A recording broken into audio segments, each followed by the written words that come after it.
I'm awesome, thanks. How are you? Fantastic, not too bad. I had a great weekend. Oh no, like a working weekend is never a great weekend. No. As long as it was work, eh? It's a great thing to be a workaholic. Yeah, it's alright. It's alright. Yeah, the thing is, we need to do it while we're still young. Very much true. Exactly what we spoke about the previous Monday, right? Exactly. So talk to us. What are we talking about this morning? K. I almost said K. Gain is loss and loss is gain. Gain is loss. And loss is gain. Yes. That's what we're talking about. Yes. How you live, right, will determine how you live will determine whether you lose or you win in life. So living determines winning, and winning determines losing. How does winning determine losing? How does winning determine losing, right? Because the results of winning are as the same as the results of loss. Oh, what? Living determines Sounds really winning. mathematical, guys. Okay, let me breathe. How you live, right, will determine whether you win or you lose. So in essence, your living determines winning or your living determines your losing.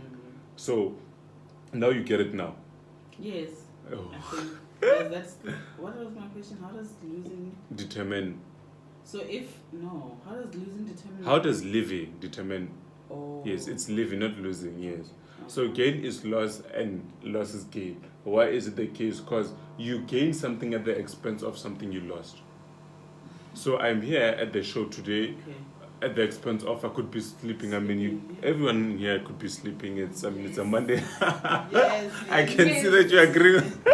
Everyone in the studio is agreeing with me, except Desmond because he's asleep already. You're the worst. So that's just how it is. So there's a way to play to win and there's a way to play to lose. Whatever we do in life is a transaction, either a winning transaction or a losing transaction. Now Jacob lived to win and Esau lived to lose. For the certificate. Jacob Zuma. No, there's an ancient story, right? Oh, okay. This biblical. Two siblings, and then one sold his birthright at the expense of just a soap. He was hungry at that time. He went to hunt in the field and didn't catch anything, so he was hungry. So his brother said, "You know what? Give me your inheritance at the expense of temporary hunger." And we see it a lot with our youth these days, but I will not talk about it as yet. So, as I said, that you got a meal of a day at the expense of the right of a lifetime. So the lesson that we get from this ancient story is that we must never choose temporary pleasure over permanent loss. Yeah. My dad usually says one moment of pleasure can cost you entire life. Yes. I mean, one single round of sex can cost you someone's entire life. Your whole life. It's either you can get in touch with HIV or unplanned children. And obviously, both these results are... One is better than the other guy. Exactly. Especially when you cannot manage. Exactly. So we have to always play to win. And we have to realize that every time we gain something, we lose something. Every time we gain something, we lose something. Right now, if I go to the store and I give you 1,000 and get a shoe, which means what you need to find out is whether the 1,000 justifies the shoe. If it does, then it's fine. So if you live recklessly and get HIV, the pleasure you got, you need to find out if it justifies the HIV. If it does, then it's fine for you. So we always have to weigh our options, because every time what we gain is at the expense of what we have lost somehow. So is what I'm going to gain worth what I'm going to lose? That's the question that we ought to ask ourselves every time. So your determination to get something will determine how deep you are determined to get what it is that you say you want to get. Let me just repeat the statement. Your determination to get something will determine how deep you are determined to get what it takes to get it. You are determined to do, you are determined to do what it takes to get it. Let me give an example, right? If you are determined to pass your grades with flying colors, you'll be determined to read. If you say you want to pass with flying colors but club all night, sleep around, then what you're determined to do is actually failure and also, of course, get diseases. There's a lot of people that say they're determined to be successful and they go and rob the bank. Yeah. So what the truth of the matter is, what they determine to do is they either determine to die or to live the rest of their life in prison. Because for every cause there's an effect. Yes. So what you do actually will tell us what you are actually determined to do. It's not what we say, because most of us we Actions say speak thank louder you. than words. Thank you. Action always speaks louder than word. Gosh. So is what I'm going to gain worth what I'm going to lose? That's the main question that we're talking about in this show. That each and every one of us, every single morning, there's plenty choices that we could have took, but we chose whatever that you chose. We studying civil at the expense of so many courses that we could have studied. You with the person that you're with at the expense of so many people that you could have been with. You know what I'm saying? Yes, Moshley's cat. Yes, so everything that we do, we need to put it on a scale, guys. We Yeah. need to put it on a scale, guys. Is whatever that I'm doing the right choice? And how do you know that you made the right choice? You know you made the right choice when the consequences of your choice are greater than one that you could have made. Like if you can determine, was it worth it? Exactly. Because, as I said, for every cause there's an effect. So if you currently enjoying the relationship that you are with right now, obviously you did you did make the right choice. I actually had a story of one lady. She said that, you know what, in high school she dated two different people, and the one that she got married to today is a multi-millionaire, and the other one is a guest attendant. So imagine if she would have been married by the guest attendant. So She was lucky, guys. But she was lucky because life is a game of chess. It's Matthijs. exactly. Such a Matthijs. Exactly. So it's a game. It's actually what we're talking about. Gaining and losing. So we got to play to win. So it's a How game. did she make that choice? You know, How did she make that right choice? sometimes you wouldn't know, She but didn't say she but worked this hard. there's certain signals. I don't know if I told you that I'm releasing a disc. So in that disc, So I that said sort of is it. I don't remember under which Signals. which title. There's 12 messages within that disc, 12 inspirational messages. Okay. It's a very great disc. Trust and believe. You must be you must get yourself that disc as soon as it's launched. I don't remember under which. I think it was under choices. I said, you know what? Most people, they would come, probably you had such people that would come to you and say, you know what, this gentleman has been abusing me for quite some time. I need some advice. And then the moment you say, leave that person, and then they would say, no, I love him. They would make excuses. And then only after something that's life-threatening has transpired, then they can leave. But with the small signals that he's been showing of being abusive, they didn't want to leave. We always wait for the worst. So even with marriage, I think there's always signals that show you that whether this person that you're with is the person that you want to spend the rest of your life with or not. There's always signals in life. Yeah, no, there's always signals. I mean, if you've got a friend and you always have bad vibes that, something's, trust the instinct, as they would always say. Yeah. So back to the main topic that we speaking about, that every time you get something is at the expense of something you lost. As you said, I'm in the studio at the expense of someone else that I could have been. And once you discover that gain is loss and loss is gain, and you understand that life is a vapor, it's short like a candle in the wind, then you make a resolve to make the most out of each and every day that you live.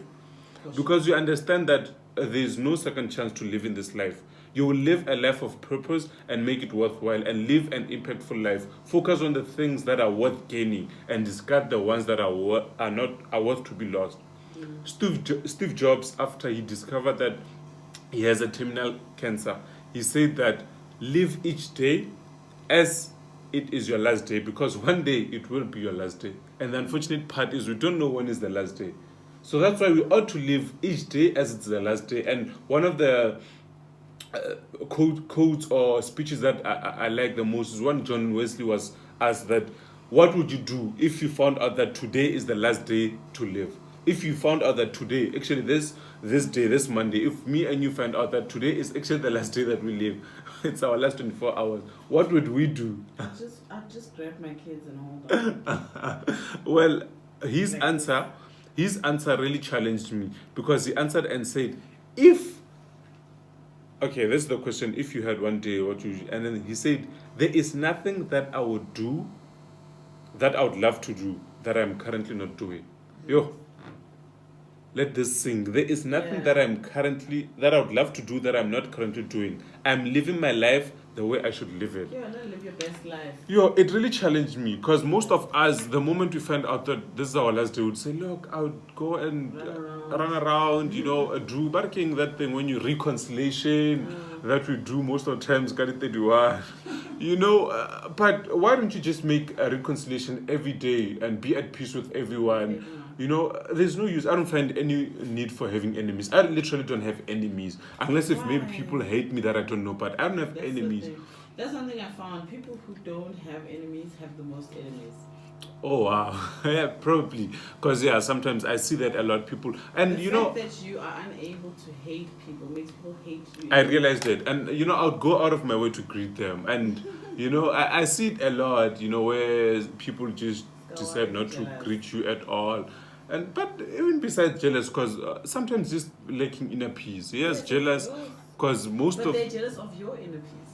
Yes, because every time someone is hateful towards you, it's because you remind them of who they actually are not, and they know that they could be. Yes, what they're lacking. So I guess we just show them love. It's because this is a topic for another day, but it's actually on grudges. I actually have a YouTube video on this. That every time that you hold a hot coal that's burning in your hand at the with the intention of throwing it at your enemy, who gets burned the most? You, because it's in your hand. So we need to let go of grudges, guys. Grudges will not serve us any purpose. So we need to live on the edge. We need to live a life with purpose and also understand our priorities. Know what to put in front and know what to put behind us. Because some things are just not worth gaining, guys. And if we realize what we're actually losing, we'd actually realize that we actually wasting our time. So we mustn't even bother on what doesn't matter. Death to me is the most greatest motivators ever, because every time that I realize that one day I will die, it forces me to live sensibly and to live a responsible life, because I understand that I don't have the whole life with me. YOLO, you only live life. And if you understand that you only live life, what do you do with this life? This notion, obviously, most rappers also live with the notion that most people, you only live life, but we don't treat it the same. Some would say you only live life, so just live recklessly, but I would say that, once you realize that you only live once, then make the most out of it. Last week on the show, we said that you don't have a spare tire. If you don't have a spare tire of your car, how do you drive? Carefully, you wouldn't drive reckless. So we don't have a spare life, guys. It's been said that a cat has 8 lives. I don't know how truth is that, but we're not cats. If it does have 8 lives, so the myth says. So we need to make the most of each and every life and make sure that every choices that we make would be beneficial to where we want to go in life, and what we gain every time will never be less than what we lost. Before we close, I don't know if you're done with today's presentation, but before we close, it's January. Yes. And obviously January is usually a time when people are very highly motivated. How do we maintain this motivation? Because come February, it starts to fizzle out with a lot of people, a lot of us. January comes in and we're like, yes, 2019, 20 nice things, Siyabangena in full force. Yes. Comes February, it's like... It's just how it is. If you look at the gym, if you go to the gym within the first week of January, it's always packed out. Church had the statistics that church was filled with the first week. It's always the case. I understood for me, because obviously it's my opinion, we're not always right. It's that we live on time. We've got this myth of time. Once you understand that what actually moves on your clock, whatever, it's not actually the truth of the time. I think I once said it in this show, if not on this show, it was somewhere else, that I said I don't live my life based on time. If I want to take my dog out for a walk at 2 a.m. in the evening, I do that. If I eat at any time, if I want to eat at 1 a.m., I do that. I don't live based on time. And the moment I understand the fact that, if you can check, the people that limit their work from 9 to 5, they always have the least out of life, because we're not limited to life. So don't live based on time. The same goes with New Year's. The moment if I want to start going to the gym, I don't wait for the 1st of January. I actually don't even wait for tomorrow. I do it as soon as it comes to my mind that, you know what, like for me to quit smoking and for me to quit drinking, it was not something that I planned, said, you know what, next week I'm quitting. Yes, I had challenges sometimes because, yes, I would quit immediately and then, you know, sometimes when you go out to drink and then you'd smoke, because I quit drinking first before I quit smoking. So it's not something that you have to say, you know what, tomorrow, let me finish this bottle, then after this one I'm done. Because the moment you do that, already the bottle has defeated you. The moment you think, let me quit drinking, put that bottle, irrespective of, you don't have to finish it. So we need to stop living based on New Year resolutions and create resolutions for every day. Like every day, if you've got a diet to lose weight, don't wait for. I think also December plays a very huge role because December most people go out of schedule. That's why January it's slow because most people are trying to adjust back to life. But if you're working within December, there's no way to get your senses back. You know, it's just like getting off school for so many years. When you go back, it won't be that easy. If you can check the people that are recovering from December, they're still a bit slow in terms of productivity within the office. But the people that have been working throughout, you know, it's not that challenging. So I think we should stop living based on calendars and time. If I want to call you at 12 a.m., I'll do it. But obviously you have to respect boundaries. Depends who you calling because, you know, it's not everyone that lives. And also, it depends on who you're dealing with. Because if you were to call your mentor at 2 a.m., I promise you, you might end that relationship. Like what? Exactly. I can see we're out of time. So, in conclusion, I would say that in everything you do, understand you only live once. So, make the most out of it and remember, gain is loss and loss is gain. So, make sure every action you take is worth the consequences because everything you do has results. That's the law of cause and effect. For every cause, there's always an effect. So, if you don't like the effect, stop nourishing the cause. Most of us don't like the effect of what we're getting, but we consistently nourish the cause. We always focus on the effect. You know, I hate that. I love my mother to bits and pieces and all around the globe. Yes. But one of our often issues of debate and trouble is that I find that whenever there's a problem, she likes to dwell for like months on the problem. Yes. And I'm like, no, can we just start digging deeper? Can we resolve the problem now? Can we find the cause and can we start working and finding solutions? Like, can we rather spend this time on brainstorming options, like solutions, ways to like, okay, if we do this, what's going to happen? Other than sitting on, like for a month. And the funny part is what you focus on multiplies.